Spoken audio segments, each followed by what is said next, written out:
但现在就是希望可以给我们一点空间，然后不要给我太大压力。喜讯，要不要跟我们分享一下？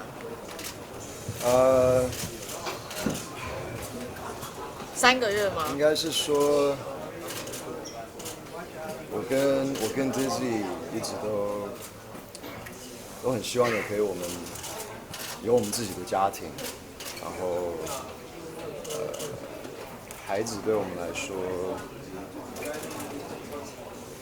有的时候由不得我们，那真的是要看命运，还有人生中说不定上天会给你一些礼物。我觉得孩子这件事情你不能急也不能勉强，所以我真的是希望你们可以尊重我们，给我们一点点空间，然后我们觉得最适合的时候，我们一定会跟大家分享好的消息或是开心的事情。但现在就是希望可以给我们一点空间，然后不要给我太大压力，好吧？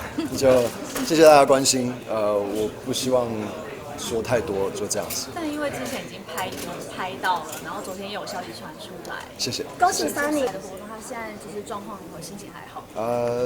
他很开心，然后身体都很好啊。他就是一边写歌，然后还在创作的阶段。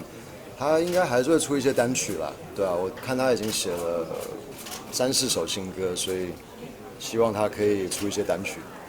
我们当然是特别请顾特意的总经理上来，我们一起做联新动。闻有说有在尝试试管，是真的吗？我觉得这件事情我就不多说，但我觉得不需要去相信全部的东西媒体写出来的，对，就这样子。希望可以大家尊重我们，给我们一点点空间，谢谢。我觉得最适合的时候，我们一定会分享。因为这个消息，我觉得一定是先要透过我跟 Dizzy， 所以我们觉得最适合的时候，我们一定会跟大家分享。